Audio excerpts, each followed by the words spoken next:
Hi everybody, it's Esther here. I'd like to apologise. It's been about 2 weeks since I did my last vlog, and if you remember I was on my way to Mr Trehan with my infection, and it's been a month since surgery.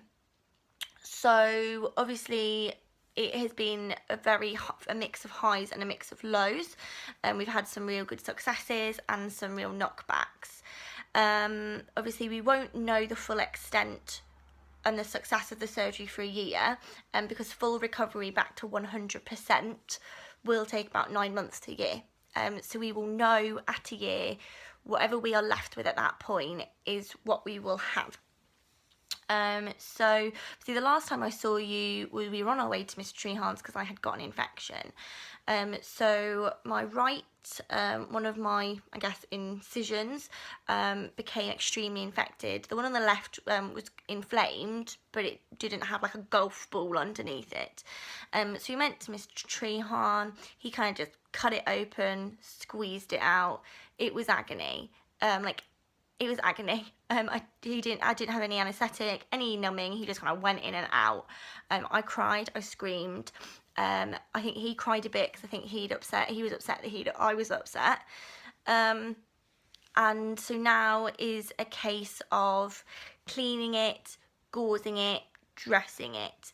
I was on some antibiotics, but the ones I was on, the infection was resistant to those, so I'm on new ones. They were moved across.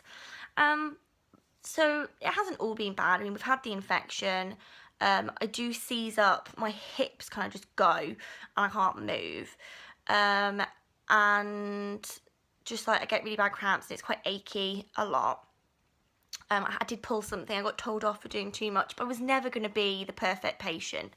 But yeah, so I got told off and told to slow it down. And I've really learnt I have to listen to my body. If my body's like, you need to rest or you're in pain, stop.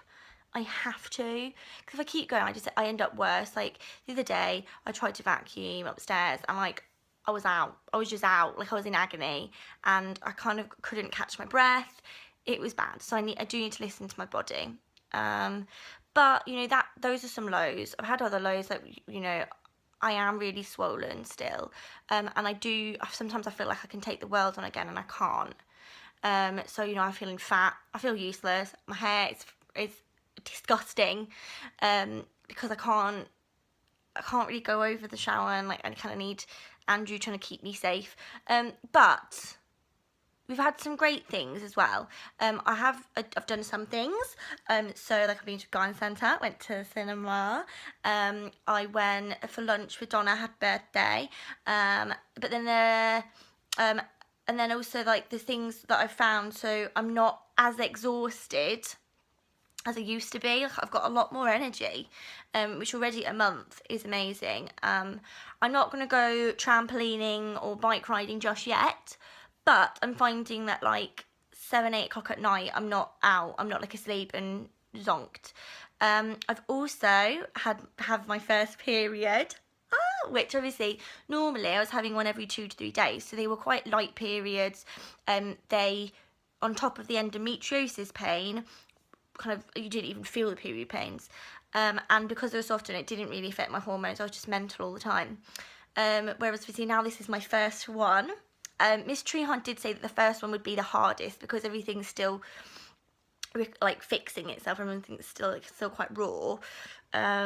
He did say it would be like a normal period, but time 1,000, everything would be worse, and it is. The pain is like awful. I don't remember like period pains this bad. It's very heavy, and I am very hormonal, so I kind of cry at anything really. And my husband got attacked by a seagull this morning, and when he came home he had a lip, and I just cried over that. I was like, oh my god. But we're getting there. Like I said, I do need to listen to my body, and I do need to like slow down sometimes. I still can't laugh, cannot sneeze for the life of me. I hate sneezing, I hate coughing. If I laugh too much, then it kind of all goes into shutdown and it all goes mental. But we're getting there, and finally I can see the light at the end of the tunnel. There was a stage where I was saying to people like, I regret doing this, like this is the worst thing I've ever done, I wish I hadn't done it now. I can now see the light at the end of the tunnel.